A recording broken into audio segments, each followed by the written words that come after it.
Hi hi viewers, welcome to our channel. గత 2 రోజులుగా Johnny master చుట్టూ ఇష్యూ అయితే జరుగుతోంది. సో అటు ఫిలిం ఛాంబర్ నుంచి కూడా ఒక ప్రెస్ మీట్ పెట్టి ఒక కమిటీ వేసామని చెప్తున్నారు. సో దీని గురించి నాతో పాటు మాట్లాడడానికి చిట్టుబాబు గారు ఉన్నారు. ఒకసారి ఆయనతో మాట్లాడదాం. సో సార్ నమస్కారం అండి. నమస్తే. సో సార్ ఈ ఇష్యూని ఎలా చూస్తారు?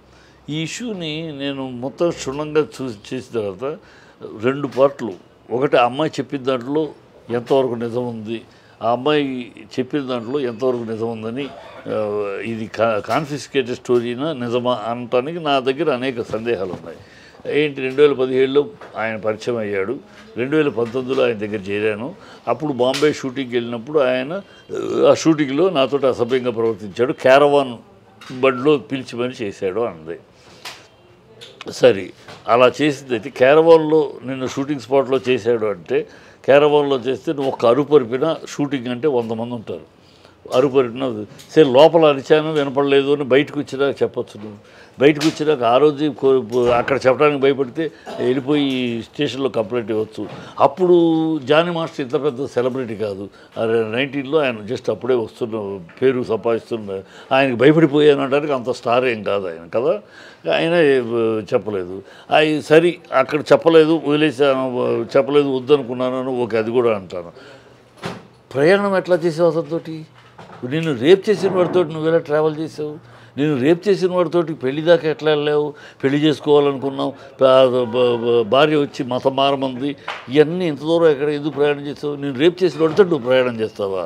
నీ రేప్ చేసిన వాడితో నువ్వు సినిమాలో నువ్వు హీరోయిన్గా, అతను హీరోగా ఒక సినిమా ముహూర్తం కూడా చేశారు. ఇవన్నీ ఎట్లా ప్రయాణం చేసావు? ఎన్ని అస్తవ్యస్తమైన ఆరోపణలు, అర్థం లేని అర్ధరహితమైన క్రానాలజీగా ఉంది. సో ఈ అమ్మాయి ఎవరి కోసమో ఎవరో ప్రేరేపిస్తే, ఎవరో వెనకాల నుంచి స్కెచ్ గీస్తే ఈ అమ్మాయి వెళ్తుంది అనేది కనపడుతుంది. ఈ స్కెచ్ ఎవరు గీస్తుంటారని అంటే, ఖచ్చితంగా ఈ స్కెచ్ చంద్రబాబు మాస్టర్ ప్లాన్. ఇది Chandrababu master plan. Chandrababu master plan ఎందుకు చేస్తున్నాడు చంద్రబాబు? ఈ విషయంలో ఆయనకేం సంబంధం అని మీరు డౌట్ ఎక్స్ప్రెస్ చేయొచ్చు. ఆయనకే సంబంధం. ఒక్కొక్కళ్ళు వస్తున్న వాళ్ళు ఎవరు? పవన్ కళ్యాణ్ మనిషి జానీ, పవన్ కళ్యాణ్ మనిషి త్రివిక్రమ్. ఇలా పవన్ కళ్యాణ్ చుట్టూ ఉన్న మనుషులు ఒక్కొక్కరిని టార్గెట్ చేస్తూ వెళ్తున్నారు. అది వెళ్ళటం ఎందుకు? పవన్ కళ్యాణ్ని బదనాం చేయడానికి.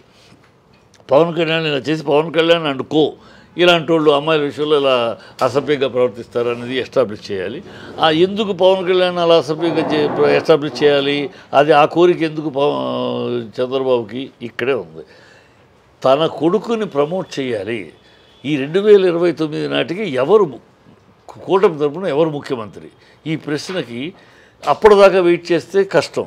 అందుకని చంద్రబాబు ఇప్పుడే ప్లాన్ చేస్తున్నాడు దానికి.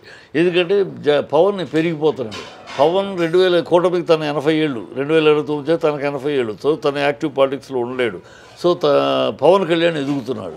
పవన్ కళ్యాణ్ ప్రజలు అందరూ కూడా రాబోయే కూటమికి ఇతనే ముఖ్యమంత్రి అనే లెవెల్లో ఉన్నారు. సో అది వదిలేస్తే పవన్ కళ్యాణ్ పెరిగిపోతాడు, స్ట్రాంగ్ అయిపోతాడు. తన కొడుకు సంగతి గోవింద. సో ఏ తండ్రి కూడా ఇంత అనుభవం ఉన్న చంద్రబాబు, ఇంత రాజకీయ జీవితం నేపథ్యం ఉన్న చంద్రబాబు తన చివరి దోసుల్లో తన అనుభవాన్ని, తన తెలివితేటలు నిండిపోయి తన కొడుకును ప్రమోట్ చేయడానికి ప్రయత్నిస్తాడు. తప్పు కూడా లేదు. కొడుకును ప్రమోట్ చేసుకుంటారు అనుకుంటారు, మనం తప్పట్టగల. ఆ కొడుకును ప్రమోట్ చేసుకునేటప్పుడు అతను స్వతహాగా పవన్ దాటుకెళ్ళగలిగిన సామర్థ్యం ఉన్నవాడు కాదు లోకేష్. కనుక పవన్ దాటుకెళ్ళలేడు. తను పుష్ చేయాలి. తను పుష్ చేయాలన్నా కూడా దానికన్నా పవన్ కళ్యాణ్ నొక్కితే, తొక్కితే, పవన్ కళ్యాణ్ ఆభాసపాలు చేస్తే, పవన్ కళ్యాణ్ ఇమేజ్ని గంగపాలు చేస్తే ఆటోమేటిక్గా అతని ఇమేజ్ తగ్గుద్ది. రేపు తన కొడుకుని ముందుకు తీసుకెళ్ళడానికి అవకాశం ఉంటుంది. సో ఇది పొలిటికల్ స్ట్రాటజీ బై చంద్రబాబు వెనకుండి నడిపిస్తున్నాడు. పవన్ కళ్యాణ్ని భంగపరచడానికి, పవన్ కళ్యాణ్ని ప్రజల్లో చులకన చేయడానికి వేసిన ఎత్తుగడలో ఇది ఒక భాగం. ఇది ఫస్ట్ స్టార్టింగ్. మీరు అనుకోవచ్చు 2029 కదా, ఇప్పుడే అదే చంద్రబాబు. నువ్వు నేను 29 కదా, 20 ఏళ్ళు ఆలోచిద్దాం అనుకుంటాం. చంద్రబాబు ఆ రోజు ఇప్పుడే ఆలోచిస్తాడు. ఎందుకంటే ఈ 2 ఏళ్ళు వదిలితే పవన్ కళ్యాణ్ ఎంత గట్టిపడిపోతాడో, కదిలించడానికి కదిలించలేని పరిస్థితికి దృఢంగా అయిపోయే అవకాశం కూడా ఉంది. కనుక ఇప్పుడే అసలు గట్టిపడకముందే అతను నొక్కేయాలి, తొక్కేయాలి, తగ్గే మనిషిని నొక్కేయాలి. అది ఆయన స్ట్రాటజీ. ఆ స్ట్రాటజీలో భాగం. అందుకనే వెనకాల ఇలాంటి బలమైన హస్తం ఉండబట్టే పోలీసులు అంత తొందరపడి అంత అమిత వేగంతో చేసేస్తున్నారు. ఎప్పుడో 19లో జరగటం ఏంటి, దాన్ని 276కి 79 కేసు కింద ఇప్పుడు బుక్ చేయటం, ఇప్పుడు దాన్ని ఎలా చేస్తారు? అది కోర్టులో చెల్లదు. 19లో జరిగింది మైనర్, అప్పుడు అమ్మాయి, ఇప్పుడు మేజర్. ఇప్పుడు కంప్లైంట్ని అప్పుడు దాన్ని తీసుకొచ్చి చేయటం కుదరదు, కోర్టు కొట్టేస్తుంది. కానీ వాళ్ళు అత్యుత్సాహం, ఎందుకంటే ఆ కేసు ఎందుకు పెట్టారంటే సెక్షను, ఆ సెక్షన్ పెడితే అతన్ని వితౌట్ 41A నోటీసు తీసుకెళ్ళిపోవచ్చు. లేకపోతే 41A నోటీస్ ఇవ్వాలి, అతను బెయిల్ తీసుకుంటాడు. అది కాకుండా ఈ సెక్షన్ అయితే లోపల వేసేయచ్చు, 6 నెలల దాకా బెయిల్ రాదు, 6 నెలల తర్వాత. సో ఈ రకంగా బ్లాక్ చేయడం, ఇంత తెలివితేటలుగా స్ట్రాటజీగా అతను ఒక మైనర్ బాలికని రేప్ చేశాడనే కేసు, ఒక స్పాట్లో షూటింగ్ స్పాట్లో చేశాడన్న ఒక పాయింట్, ఈ రెండు పెట్టడం వల్ల అతను సినిమా ఫీల్డ్లో బదనం అయిపోతాడు, పొలిటికల్గా బదనమైపోతారు. సో ఇలా చేస్తూ ఉంటే రేపు ఇది అయిపోయినా నెక్స్ట్ త్రివిక్రమని పట్టుకుంటారు. నెక్స్ట్ ఇలా పవన్ కళ్యాణ్ ఒక ముఖ్యంగా ఒక్కొక్కరిని ఇండైరెక్ట్గా ఈయన పైకి నవ్వుతూ ఉంటాడు, ఈయన పొగుడుతూ ఉంటాడు, పవన్ని వెనకాల గుయ్యతవుతూ ఉంటాడు. చంద్రబాబుకి అలవాటైంది రాజకీయం, పెదాలు పలకరిస్తే కళ్ళు ఎక్కిరిస్తా, కనుమమ్మలు ఎక్కిరిస్తూ ఉంటాయి, గిల్లేది తనే, జోలపాడేది తనే. చంద్రబాబుకి ఎన్ని బాగా తెలిసి లక్షణాలు, ఎప్పుడు ఎవరు. సో నవ్వుతూ తనేమో పొగుడుతూ ఉంటాడు, తన వెనకాల జరుగుతూ ఉంటుంది. ఎప్పుడో పవన్ కళ్యాణ్ రెచ్చిపోయి కోపం వచ్చి ఆవేశపడి ఏదో మాట్లాడతాడు. దాంతో విన్నారా, చూసారా, నేను పవన్ కళ్యాణ్ ఎంత గౌరవంగా మాట్లాడాను, ఎంత ప్రేమగా. ఇప్పుడు ఇలా చేస్తే నాకు మనసు బాధ అనిపించదండి, కష్టం అనిపించదండి, ఎంత బాధగా ఉంటుందండి మీరు చెప్పండి తమ్ముళ్ళు అని ఇలాంటి డైలాగులన్నీ మాట్లాడి ప్రజలు నమ్మిస్తాడు. ఇది చంద్రబాబుకి వ్యూహం. దీన్ని చంద్రబాబు వ్యూహంలో చూడడం కంటే కూడా ఇప్పుడు రీసెంట్గా మనం చూసుకుంటే అటు వైసీపీలోంచి బలినేని కూడా మనకి జనసేనలో జాయిన్ అయ్యింది కదా. సో ఆయన పార్టీ పెరుగుతూనే ఉంది, జనసేన పార్టీ పెరుగుతూనే ఉంది, ఇంకా మెంబర్స్ వచ్చి జాయిన్ అవుతున్నారు. సో ఇలాంటి ఇప్పుడు జానీ మాస్టర్ బలిపశువు అయింది అనుకోవాలా అంతే. ఇప్పుడు పవన్ పెరుగుతూ ఉండటమే ఇక్కడ కళ్ళుకుంటారు చంద్రబాబుకి. పవన్ పెరుగుతున్న కొద్దీ తన కొడుకు అవుట్ అయిపోతాడు. తన కొడుకుని కాపాడుకుంటూ తన కొడుకుని ముందు తీసుకెళ్ళి కాబోయే ముఖ్యమంత్రి చేయాలంటే పవన్ని ఎలా దించాలి, ఎలా తుంచాలి, ఎలా దెబ్బ కొట్టాలి అదే ఆలోచిస్తాడు. దీంట్లో బలిపశువు ఇప్పుడు వీళ్ళని జానీ మాస్టర్ బలిపశువు, రేపు త్రివిక్రమ్ కూడా అవ్వచ్చు. ఇంకా ఉన్నారు లిస్టు, పవన్ కళ్యాణ్ చుట్టూ ఉన్న ముఖ్యులందరినీ లిస్టులో పెట్టుకున్నారు. ఒకటి ఈ వెనకాల పోలీసు వాళ్ళకి వెనకాల ఈ హస్తం ఉంది కనుక, గవర్నమెంట్ చంద్రబాబు హస్తం ఉంది కనుక, ఆయన స్ట్రాంగ్ సపోర్ట్ ఉంది కనుక వాళ్ళు పేటరీకి పోయి టప్పలు లోపల వేసేయటమే. అసలు ఇదేదో పెద్ద దీనిలాగా ఇమీడియట్ ఒక అమ్మాయి కంప్లైంట్ ఇవ్వటం ఏంటి, దాని ముందు వెనక విచారించకుండా వెళ్ళిపోయారు. వెళ్ళిపోయి గోవాకి వెళ్ళిపోయి అక్కడికి వెళ్ళిపోయి ఏదో పెద్ద టెర్రరిస్టులు పట్టుకున్నంత లెవెల్లో అంత ఉత్సాహం ఏంటి పోలీసులకి ఇక్కడే కనపడుతుంది. సో అంటే సార్ ఇప్పుడు మీరు చెప్పిన దాని ప్రకారం చూసుకున్నా కూడా ఈ అమ్మాయి మైనర్. అవును. ఎప్పుడు ఈ అమ్మాయి ఎప్పుడైతే ఇన్సిడెంట్ జరిగిందో ఈ అమ్మాయి 2019లో, అప్పుడు ఈ అమ్మాయి మైనర్. సో మైనర్గా ఉన్న ఆమె అప్పుడు భయపడిందేమో, ఇప్పుడు మేజర్ అయింది కాబట్టి 10 మందితో మాట్లాడింది కాబట్టి ఆమెకి వచ్చింది కాబట్టి బయటకు వచ్చి జరిగిన ఇన్సిడెంట్ భయపడింది చెప్పలేదు. భయపడిన దానివి అతనితోటి ఎలా ప్రయాణం చేసావు, 2019 నుంచి 24 దాకా ఆయనతోటి ఎలా ప్రయాణం చేసావు, అతని దగ్గర అసిస్టెంట్గా ఎలా పనిచేసావు, 2019 నుంచి 24 దాకా నేను 2019లో చెడగొట్టినాడు భయపడ్డావు. అతనికి ఏ ఆడపిల్ల అయినా తను రేపు చేసినాడు భయపడచ్చు, భయపడితే దూరంగా ఉంటుంది. నువ్వు అతనితో ఎలా ప్రయాణం చేసావు, అతనితో సహజీవనం ఎట్లా చేసావు, అతను పెళ్లి చేసుకునే స్థాయి దాకా ఎక్కడికి వెళ్ళావు, అతను హీరోగా నువ్వు హీరోయిన్గా, అతని సినిమా ముహూర్తం కూడా జరిగింది కదా. కానీ ఇవన్నీ జరిగింది అమ్మాయి మైనర్గా ఉన్నప్పుడు కదా. కాదు ఇవన్నీ జరిగినప్పుడు అమ్మాయి ఇప్పుడు 21 కదా, అమ్మాయి ఇప్పుడు 21, అవన్నీ జరిగిందంతా అమ్మాయి మైనర్గా కాదు ఇవన్నీ జరగలేప్పుడు. ఓన్లీ అమ్మాయి చెప్తుంది రేపు జరిగింది అప్పుడు. ఈ 19 నుంచి తర్వాత అమ్మాయి తనతో ప్రయాణం చేస్తూ ఉంది. 19లో రేపు జరిగింది అంది. నువ్వు రేపు జరిగినాక ఈ తర్వాత ఇవన్నీ ఎలా ప్రయాణం చేసావు, పెళ్లి దాకా ఎలా వెళ్ళావు, పెళ్ళి ఇవన్నీ రేపుకు ముందు కాదు, రేపు తర్వాత పెళ్లి విషయాలన్నీ. రేపు తర్వాత అమ్మాయి అసిస్టెంట్గా పనిచేసింది, రేపు అని చెప్తుంది అమ్మాయి 2019లో రేపు చేశాడు అని. అన్నప్పుడు ఏమో దూరంగా ఉండాలి కదా, అమ్మాయి నువ్వు దూరంగా వెళ్ళిపోవాలి. ఏ ఆడపిల్లను తను రేపు చేసినవాడు తను అవమానించడం దూరం, మరి దూరంగా ఎందుకు లేవు? కానీ అమ్మాయి ఇచ్చిన ఎఫ్ఐఆర్ దీంట్లో నేను ఎప్పుడు అంగీకరించలేదు, కానీ ఆయన ప్రతిసారి ప్రయత్నం అయితే చేయడం జరిగింది, లైంగికంగా దాడులు అయితే చేయడం జరిగింది అని అయితే క్లియర్గా మెన్షన్ చేసి ఇన్నిసార్లు లైంగిక దాడి చేయించుకుంటారమ్మా ఎవరన్నా? వాడు రేప్ చేశాడట, మళ్ళీ తాను వెళ్ళిందంటే మళ్ళీ దాడి చేశాడు. ఎవరిని వినటానికి కూడా ఒక కట్టుకథకు కూడా ఒక అర్థం ఉండాలి కదా. ఒక అమ్మాయి ఒకడు రేప్ చేశాడని చెప్తున్నావు, మళ్ళీ వాడితో మాటిమాటి తిరుగుతున్నావు, మళ్ళీ మాటిమాటికి వాడు నన్ను రేప్ చేస్తున్నాడు. ఎట్లా అమ్మా, ఎట్లాది? ఏ ఆడదన్నా అట్లా మాటిమాటికి వెళ్ళి బోన్లోకి వెళ్ళి కోరుకో అని చెప్పుకుంటావు కదా. అంటే ఇది ఓన్లీ కేవలం కట్టు కథ మాత్రం. ఎస్ లాజిక్ చెప్పండి. ఆ అమ్మాయి నేను అయినా 19 నుంచి నేను రేప్ చేశాడు, తర్వాత నేను అంగీకరించలేదు, అయినా సరే నా వెంట పడుతున్నాడు, మళ్ళీ మానభంగం అనేకసార్లు నా మీద దాడి చేశాడు. ఎట్లా అసలు నువ్వు ఎందుకు వెళ్తావని? ఎందుకు నిన్ను మాటిమాటికి ఆ బోన్లోకి వెళ్ళాను, ఆయన నువ్వు ఎందుకు వెళ్ళాలి బోన్లోకి? ఎందుకు దూరంగా? అసలు అతనికి సంబంధం లేకుండా నీ బతుకుతే ఇంత పెద్ద ఇండస్ట్రీ ఇది. ఒక జానీ మాస్టర్ కాదు, శిష్టాది గురువు కాదు, 10 మంది డ్యాన్స్ మాస్టర్లు ఉన్నారు. ఇంకెవరి దగ్గర నీ దగ్గర టాలెంట్ ఉంటే ఎవరి దగ్గర వెళ్ళి చేరవచ్చు. అక్కడే ఆయన దగ్గరే ఉండటం, ఆయనతోటి అసిస్టెంట్గా పనిచేయటం, ఆయనతోటి మ్యారేజ్ దాకా వెళ్ళటం, అన్నీ ఇక్కడ దాకా వచ్చి ఇప్పుడు ఏదో చెడింది, ఇప్పుడేదో నువ్వేదో కోరుకుంది రాలా, నువ్వు ఆశించింది దొరకలా, అందుకని ఇప్పుడు ఆ 19 సంవత్సరాల విషయం ఎత్తి బదనాం చేయాలని చూస్తున్నావు. అంతకన్నా ఇంకేం లేదు. ఏముంటుందండి, ఆల్రెడీ ఈ అమ్మాయిని పెట్టి ఆయన హీరోగా ఒక సినిమా కూడా ముహూర్తం లాంచ్ చేస్తే క్యాన్సిల్ అయిపోయింది కదా. అదే ఇంకేముంటుంది, అంతవరకు అయితే తీసుకెళ్ళాడు కదా, సపోర్ట్ అయితే చేశాడు కదా. నేనైతే అది సపోర్ట్గా చేస్తాను. చెడిపోవడానికి ఏముంటుంది అంటే మనీ ఏమైనా డిమాండ్ అంతే ఏదో ఉంటుంది. అమ్మ బాగా అప్పుడు 2019లో మామూలు మాస్టరు, ఇవాళ సెలబ్రిటీ, సాంగ్కి 50 లక్షలు తీసుకుంటున్న రేంజ్లో ఉన్నాడు, పాన్ ఇండియా కొరియోగ్రాఫరు.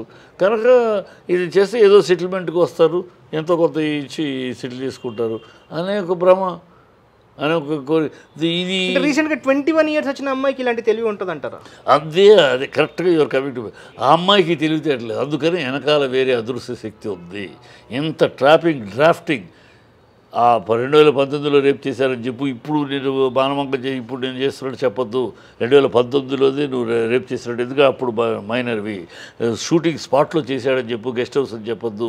షూటింగ్ స్పాట్లో అంటేనే ఇండస్ట్రీలో రిమార్క్ వస్తుంది, సస్పెండ్ చేస్తారు. ప్లాన్డ్గా చెప్పారు. అయితే నిన్న ఛాంబర్లో ప్రెస్ మీట్ పెట్టి అటు ఝాన్సీ కావచ్చు, లేకపోతే తమ్మారెడ్డి గారు కావచ్చు, దామోదర్ గారు, వీళ్ళందరూ కూడా సో అటు ఆవిడకి కార్డు కూడా ఇవ్వలేదు, డబ్బులు కట్టినా, సో ఈయన ప్రెషర్ వల్లే ఇవ్వలేదు. సో ఇప్పుడు ఝాన్సీ చాలా తొందరపడి ఝాన్సీ మాట్లాడు, అసలు ఏమీ రిపోర్టు స్టడీ ఇంతవరకు ఏమి జరగకుండానే అమ్మాయి ఇలా మాట్లాడేస్తుంది, వాళ్ళు తప్పు వీళ్ళు తప్పని. నువ్వు ఎలా అసలు మాట్లాడకూడదు.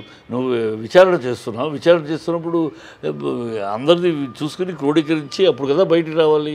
విచారణలో ఏమేమి జరిగిందో నువ్వు వన్ సైడెడ్గా అమ్మాయి చెప్పింది అని చెప్పేస్తూ ఉంటే ఎట్లా? రాంగ్. అసలు ఏం కమిటీ వీళ్ళు, ఏమి కమిటీ?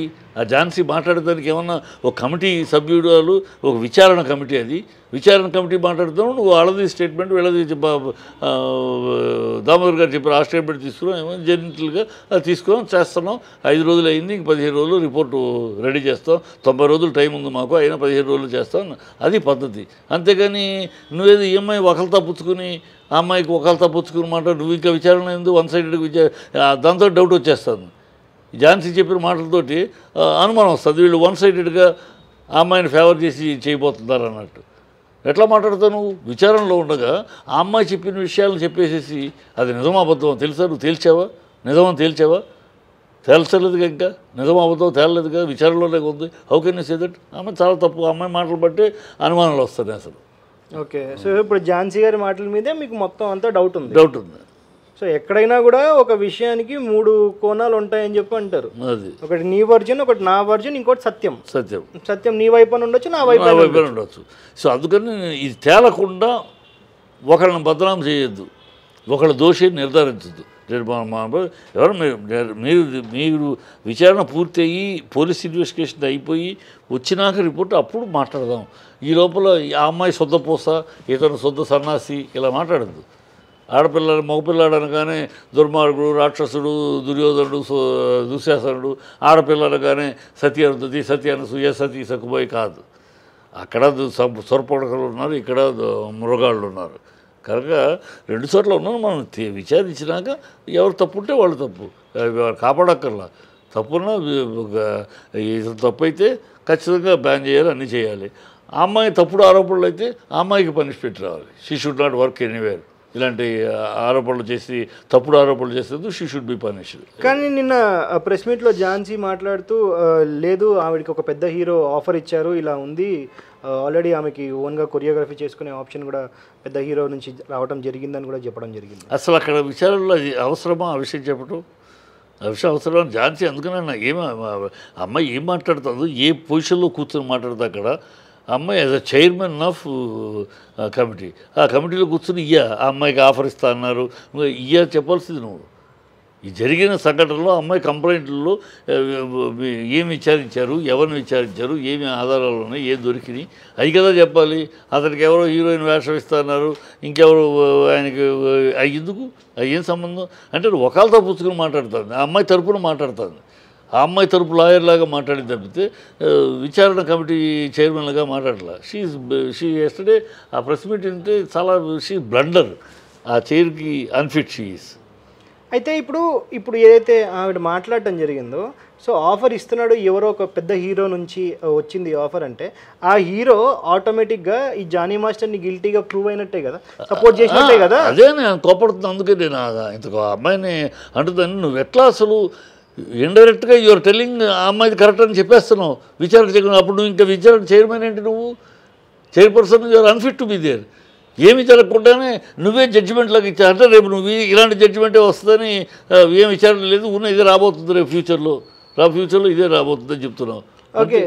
అయితే ఇప్పుడు ఇంకొక అమ్మాయి కోణంలోంచి కూడా చూస్తే, ఇప్పుడు ఈయన అంటే వెల్ ఎస్టాబ్లిష్డ్ డ్యాన్స్ మాస్టర్, అది అక్కడ వరకు బాగానే ఉంది, ఆయన పని చేయకపోయినా ఆయన దగ్గర డబ్బులు ఉన్నాయి, పొలిటికల్గా ఆయనకు ఉంది, ఓకే. బట్ ఈ అమ్మాయికి ఫుడ్, వర్క్, సర్వైవల్ ఇవన్నీ కూడా ఉన్నాయి కదా. ఇప్పుడు ఇలాంటి పొజిషన్లో ఇప్పుడు ఆమె బయటకు వెళ్తే ఆమెకి సర్వైవల్ ఎలాగా, మరి ఏంటి? ఈనాళ్ళు ఎలా సర్వైవ్ అయింది? 2019 నుంచి 2024 దాకా ఎలా సర్వైవ్ అయింది?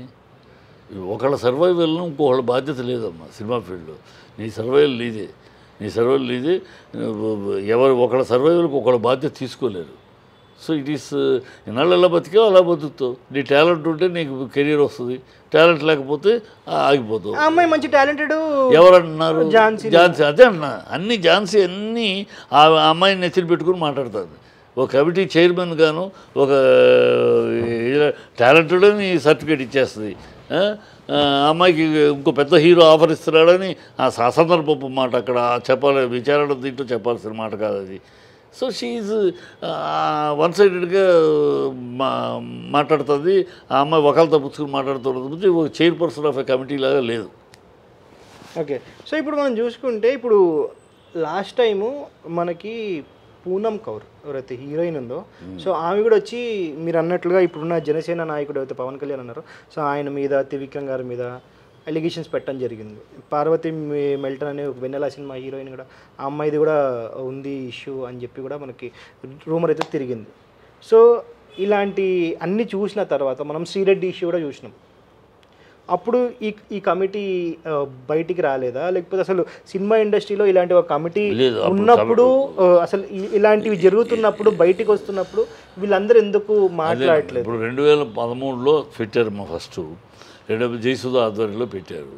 అది సరిగ్గా ఫంక్షనింగ్ సరిగ్గా జరగలేదు, దానికి కోరలు లేవు, ఓన్లీ పవర్ లేదని 2018లో మరో కమిటీని ఏర్పాటు చేసి దాంట్లో లాయర్సు, సినిమాకి సంబంధించిన వాళ్ళు కాకుండా లాయర్సు, డాక్టర్సు, మహిళా సంఘాలను అందరినీ కలిపి బయట వాళ్ళు కలిపి ఒక 20 మందితో కమిటీ వేశారు 2018. ఈ కమిటీ ఉండగా ఈ అమ్మాయి 2019 జరిగినప్పుడు, మరి 2018 జరిగినప్పుడు 2018లోనే కమిటీ వద్దుగా, ఈ కమిటీకి ఇవ్వచ్చు కదా, అప్పుడు ఈ అమ్మాయికి ఇవ్వచ్చు కదా, కంప్లైంట్ ఇవ్వచ్చు కదా, ఎందుకు ఇవ్వాల? ఆ కమిటీ కూడా చేసి పేరు కూడా తెలియనేమో, మేము జాగ్రత్తగా మీ పేరు కాపాడుకుంటాం, మీరు జస్ట్ కంప్లైంట్ వివరాలు రాసి ఇవ్వడం, మరి అప్పుడు అమ్మాయి ఎందుకు ఇలా? పూనమ్ కౌర్ అంటున్నారా? పూనమ్ కౌర్ ఏంటంటే అమ్మాయి అడప వస్తుంది, ట్విట్టర్లో ట్వీట్లు అయి పెడుతుంది, ఎప్పుడో ఒకసారి పెడతా ఉంటుందమ్మా. నువ్వు కంప్లైంట్ ఇచ్చినాక నువ్వు మాకు ఇన్వెస్టిగేషన్ తోటి సహకరించాలి. మేము రమ్మన్నప్పుడు కంప్లైంట్ ఇచ్చిందండి, కంప్లైంట్ కాదు, ఇన్ఫర్మేషన్ ఇచ్చింది అంతే. ఇట్స్ నాట్ సో అమ్మాయి మెసేజ్ ఇస్తే దాన్ని మేము కంప్లైంట్గా ట్రీట్ చేయాలా? నువ్వు పిలుస్తావు ఎలా రాదు, అమ్మ ఎన్నోసార్లు కమిటీలు వచ్చి ఫోన్లు చేసినా రెస్పాండ్ అవ్వదు, ఈ విషయంగా రామ్మ వివరాలు ఏమైనా ఉంటే చెప్పు, ఏమీ చెప్పదు, చూస్తారంటే ఏదో చెప్పేస్తుంది వెళ్ళిపోతుంది, ఎప్పుడో మళ్ళీ 3 నెలలకు ఒకసారి ఒక ట్వీట్ చేస్తుంది. సో ఇవాళ ఒక సీరియస్నెస్ లేదు. సీరియస్నెస్ ఏదో ఒక మాటకు ట్విట్టర్లో ఫేస్బుక్లో మనం పాపులర్ అవడానికి మాట్లాడే మాటలు తప్పితే ఒక సీరియస్నెస్ లేదు. ఒక ఇష్యూ జరిగితే అంటే నువ్వు కంప్లైంట్ ఇస్తే దానికి కావాల్సింది అడిగి కోఆపరేట్ చేయాలి, వివరాలు ఏదైనా చెప్పాలి, ఎక్కడ జరిగింది ఏంటి అంటే మేము క్రోడీకరిస్తాం. ఓకే ఇక్కడ జరిగింది అంటే సో ఇక్కడ తెలిసే సర్కమ్స్టెన్షియల్ ఎవిడెన్సెస్ ప్రకారం ఈ అవకాశం ఉంది, ఈ జడ్జిమెంట్కి వస్తావు. ఏమీ చెప్పకుండా నువ్వు అనేస్తే నీ ఒక్క మాటని వేదంగా తీసుకుని చేయలేం కదా. You should cooperate with us. మేము అడిగేట్లకి మాకు కొంచెం వివరాలు చెప్పాలి. ఆమె రాదు, ఇప్పుడు రాదు. అదే చెప్తా, వీళ్ళంతా ఉన్నాయి ట్విట్టర్లో చేయటము, ఆ 4 రోజులు దీనిలో సీరియస్నెస్ లేదు. దీనివల్ల ఆమెకు వచ్చే ఉపయోగం ఏంటండి? ఇప్పుడు ఆమె సినిమాలు చేయట్లేదు, వచ్చే ఉపయోగం ఏం లేదు. కసి, తను స్టార్ అవ్వాలనుకుంది, పూనం కౌరు పెద్ద స్టార్ కాలేకపోయింది కనుక ఇండస్ట్రీ మీద కసి, తను అనుకున్న స్థాయికి వెళ్ళలేకపోయింది. అది వెళ్ళకపోతే నీకు అదృష్టం అందరికీ అందరూ టాప్ హీరోలు అవ్వాలంటే అయ్యే పని కాదు, అవ్వలేదు. ఆ కసి ఏదో వీళ్ళ వల్ల అవ్వలేదు వాళ్ళ వల్ల అవ్వలేదు అని ఒక ఏడుపు. ఈ ఫెయిల్ అంటే ఓడిపోయిన వాళ్ళు, జీవితంలో ఓడిపోయిన వాళ్ళు, వృత్తిలో దెబ్బతిన్న వాళ్ళు ఎత్తుక్కునే కుంటి సాకులు, ఎత్తుక్కునే దౌర్భాగ్యపు రీజన్స్ అంతే, అంతకనే ఇంకా. She want to become a top hero, number 1 hero. అవ్వకపోవడానికి కారకులు ఎవరు? వీళ్ళు వల్ల నన్ను తొక్కేశారు, నేను వాళ్ళకి బెడ్కి ఒప్పుకోలేదు కనుక తొక్కేశారు. ఈజీ ఆ మాట అంటాం. నీకు టాలెంట్ ఉంటే ఎవరు తొక్కేయకల్లా. టాలెంట్ ఉన్నవాళ్ళు ఎదుగుతూనే ఉన్నారు. టాలెంట్ ఉన్నవాళ్ళు ఎవరికాళ్ళు ఉన్నారు. బెడ్కి వెళ్తేనే కదా, శ్రీలీలలో బెడ్కి వెళ్తే హీరోయిన్ అయిందా, నేను తీసుకొచ్చి సౌందర్య బెడ్కి వెళ్తే హీరోయిన్ అయిందా, రమ్యకృష్ణ బెడ్లోకి వెళ్తే హీరోయిన్ అయిందా? నాన్సెన్స్ ఇది టాకింగ్. ఎంతోమంది హీరోలు టాలెంట్ ఉంటే వస్తూ ఉంటుంది. ఈ గిడ్డు అన్నంత కుంటి సాకులు తప్పితే ఎక్కడా లేదు. ఇక్కడ ఏమి ఉందా, ఇక్కడ ఏమి లేదు అంటలేదు, ఉంది. ఎక్కడ అడపదడప అక్కడక్కడ ఉంటాయి. ఇది దానికోసమే సినిమాలు తీస్తున్నట్టు, దానికోసమే ఇండస్ట్రీ ఉన్నట్టు, ఈ ఆడాళ్ళ లైంగిక దీనికోసమే మేము సినిమాలు లక్షలు పెట్టి కోట్లు పెట్టి సినిమాలకి అందుకే ఇండస్ట్రీ ఉందా? పిచ్చివాగుడు, సన్నాసివాగుడు అంతే. ఇప్పుడు నెక్స్ట్ ఈ జానీ మాస్టర్ని ఈరోజు బుక్ అయ్యారు అని చెప్పి మీరు చెప్తున్నారు. సో ఆయన ఈరోజు బలిపశు అయ్యాడు చంద్రబాబు ప్లాన్లో అని చెప్పి మీరు చెప్తున్నారు. సో నెక్స్ట్ లైన్లో ఎవరు ఉండబోతున్నారు? త్రివిక్రమ్. ఓకే, ఆల్రెడీ గెలికారు కదా, ఇప్పుడు 4 ఏళ్ళది ఇప్పుడు నేను గెలికారు. సడన్గా నేను ఎందుకు గెలికారు? So Pawan Kalyan next best friend, so శిష్యుడు నెక్స్ట్ బెస్ట్ ఫ్రెండ్. ఇంకా వస్తారు ఒక్కొక్కళ్ళు. హరీష్ రావు వస్తాడు, ఉన్నాడు కదా, హరిశంకర్. తన మనుషులు ఒక్కొక్కళ్ళు పవన్ కళ్యాణ్ దగ్గర మనుషులందరినీ లాగుతారు. అంటే ఓన్లీ సినిమా వరకే లాగుతారా? పొలిటికల్గా కూడా ఇది సినిమా వరకే లాగుతారు. ఈ విషయం సినిమాకే కదా, పొలిటికల్ అంటే సినిమా వాళ్ళకి ఇలా జరిగినాయి అంటే అంగీకరించవచ్చు. అందుకని పవన్ కళ్యాణ్ చుట్టూ ఉన్న వాళ్ళని ముందు సినిమా వాళ్ళంటే అటాకు, తర్వాత పొలిటికల్గా కూడా పవన్ కళ్యాణ్కి దగ్గర ఉన్న వాళ్ళని ఇలాంటి అస్ఖలితమైన విషయాల్లో ఇరికిచ్చి మొత్తంగా టోటల్గా పవన్ కళ్యాణ్ సెంటరు చుట్టూ వీళ్ళు. ఈ ఒక దుర్మార్గుల కూటమి, ఇది దుర్మార్గుల బంచ్, ఇది Pawan and co is a disasters team అని ఎస్టాబ్లిష్ చేస్తారు. అంటే ఇప్పుడు గత 2-3 సంవత్సరాలుగా పవన్ కూటమితో ప్రయాణం జరుగుతూనే ఉంది. చంద్రబాబు పవన్ కళ్యాణ్ ఇద్దరు కూటమిలో కలిసి ప్రయాణం చేస్తూనే ఉన్నారు. సో ఇలాంటి చాకచత్యమైన ఆలోచనలు ఇలాంటివన్నీ పవన్ కళ్యాణ్ పసిగట్టడని చెప్పి ఈయన అనుకుంటున్నారు అనుకోవచ్చా? డెఫినెట్గా ఎందుకు పవన్ కళ్యాణ్ అంత లేదు, ఆవేశం తప్పితే ఇంత స్ట్రాటజీ వ్యూహము. చంద్రబాబు వ్యూహం స్ట్రాటజీ ముందు ఏం పనికొస్తాడు? చంద్రబాబు మహనీయుడు, దేవుడు లాంటి ప్రజలు దేవుడుగా చూసే రామారావునే ఆయన్నే పెంచి కూడా ప్రజలు నమ్మించాడు, ఒప్పించాడు ప్రజల్ని. ఆయన ద్రోహం చేసి ఆయన కంట తడిపెట్టించి కూడా ప్రజలు చంద్రబాబు చేసిన పని కరెక్టే అనిపించుకోలేడు. అతని దగ్గర టాలెంట్ అది, అతని వ్యూహం అలా ఉంటుంది. పవన్ ఏం సరిపోతాడు? సో పవన్ అందుకని పవన్ సైలెంట్గా ఆడుకుంటున్నాడు. పవన్ ఇప్పటికైనా మేలుకోకపోతే ఇప్పటికైనా మెరుగుపోతే గ్రహించకపోతే ఈ వ్యూహం ఉంది, నన్ను తొక్కేయడానికి ప్లాన్లు ఉన్నాయి అని గ్రహించకపోతే, ఎలాగే చంద్రబాబు చెయ్యి అనుకుంటూ వెళ్తే 2029 నాటికి ఆయన ఇంట్లో కూర్చోటం తప్పితే ప్రజల్లోకి నేను ముఖ్యమంత్రి కాబోయే ముఖ్యమంత్రి అనే అర్హత కోల్పోతాడు. చంద్రబాబు కోల్పోలేలా చేస్తాడు. ఈలోపు ఒకవేళ బాలకృష్ణ బయటకు వస్తే, ఒకవేళ బాలకృష్ణ మీద కూడా ఇలాంటి కుట్రలు ఏమైనా చేసే ఆస్కారం ఉందా? బాలకృష్ణ బయటికి రాడు. బాలకృష్ణ ఎందుకు బయటకు వస్తాడు? బాలకృష్ణ తన బావ వాళ్ళు వియ్యంకుడు రెండు ఉన్న బాలకృష్ణ రాలేడు. లేకపోతే ఎప్పుడో వచ్చేవాడు బాలకృష్ణ. రామారావు గారు నా రాజకీయ వారసుడు బాలయ్య అని చిత్తూరు మీటింగ్లోనే ఘనంగా చెప్పాడు ఆయన. కానీ ఆయన ఇవాళ ఇరుక్కుపోయాడు. తను ఒక పక్క తన ఇది వియ్యంకుడు, మరొక పక్క బావమరిది. సో ఏమి చేయలేని ఇరకాటంలో ఇరుక్కుపోయాడు. సో అతను ఎందుకు బయటికి రాడు, అంతే, తప్పదు అతనికి.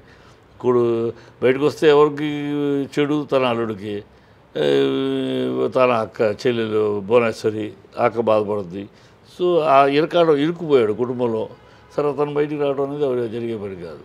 సో ఫైనల్లీ ఈ కేసు మనం స్టార్ట్ చేసుకున్న తర్వాత ఇన్సిడెంట్లోకి అల్లు అర్జున్ కూడా రావడం జరిగింది. అల్లు అర్జున్ ఫ్యాన్స్ ఎవరైతే ఉన్నారో సో వాళ్ళు కూడా రావడం జరిగింది. సో అల్లు అర్జున్ ఆఫర్ ఇచ్చాడు ఆ అమ్మాయికి అని చెప్పడం. అది అల్లు అర్జున్ తొందరపడి స్టేట్మెంట్. అది ఈ తను ఇండస్ట్రీలో ఒక రూమర్ కూడా తిరుగుతోంది మొత్తం. ఇండస్ట్రీలో ఉన్నాడు తను. ఇంకా ఇది కమిటీ, నిజ నిర్ధారణ కమిటీ ఇంకా ఏమీ రిపోర్ట్ ఇవ్వలేదు, ఏమీ తేల్చలేదు. ఇక్కడ కోర్టులో ఇంకా పోలీసు కస్టడీలో ఇంకా ఇన్వెస్టిగేషన్ స్టార్ట్ చేయలేదు. స్టార్ట్ చేయకుండా జడ్జిమెంట్ లాగా ఆ అమ్మాయికి నేను హెల్ప్ చేస్తాను, ఆ అమ్మాయికి ఏంటి, అమ్మాయి నిర్దోషి అని చెప్పేస్తున్నారా మీరు? ఎలా చెప్తారు మీరు? అమ్మాయి ఝాన్సీ వాగుడికి మనాడు కూడా రెచ్చిపోయి మాట్లాడేశారు. ఇది తప్పది. సినిమా ఫీల్డ్లో ఉన్నారు, కొంచెం ఆలోచించి మాట్లాడు. ఇప్పుడు నువ్వు మాట్లాడావు అనుకో ఒక 1000 మంది అంటారు, నేను మాట్లాడానుకో ఒక 5000 మంది అంటారు. అదే అల్లు అర్జున్ 1,00,000 మంది అంటారు. అది బుద్ధి ఉండాలి మనకి. మనం ఒక సెలబ్రిటీగా ఉన్నాం. మనం మాట్లాడే ప్రతి మాట 1,00,000 చెవులు వింటాయి, 1,00,000 కళ్ళు చూస్తాయి. కనుక మనం మాట్లాడి జాగ్రత్తగా మాట్లాడాలి. ఇప్పుడు అనవసరంగా మాట్లాడి కాంట్రవర్సీలు ఎదుర్కొన్నాడు కదా. ఇప్పుడేమన్నారు, పవన్ కళ్యాణ్ మనిషి కనుక జానీ మాస్టరు ఇలా అంటున్నాడు. అనవసరం కదా కాంట్రవర్సీ. నీకు ఎందుకు? అది నీకు సంబంధం ఉంది. నువ్వు కమిటీలో ఉన్నావా? లేవు. కమిటీ నిర్ధారణ అయినాక దోషి తేలిన తర్వాత ఎప్పుడైనా సరే నీకు నా హెల్ప్ ఉంటుందామా అని చెప్పు. ఉండగానే నువ్వు సర్టిఫికేట్ ఇచ్చినట్టు అయిపోవట్లా. అంటే డైవర్షన్. జడ్జి విచారణనే తప్పుదారికి పంపించే మార్గంలో కనపడుతుంది. నేను అమ్మాయి మాట్లాడేది కానీ మాట్లాడే విషయం ఝాన్సీ మాట్లాడేది మొత్తం విచారణనే తప్పుతో పట్టిస్తారు. ఆవిడ ఇష్టం, ఆవిడ మనసులో ఉన్న దీన్ని చూపించడానికి చూస్తుందని అర్థమవుతుంది. ఓకే, థ్యాంక్ యూ అండి, thank you so much. Okay.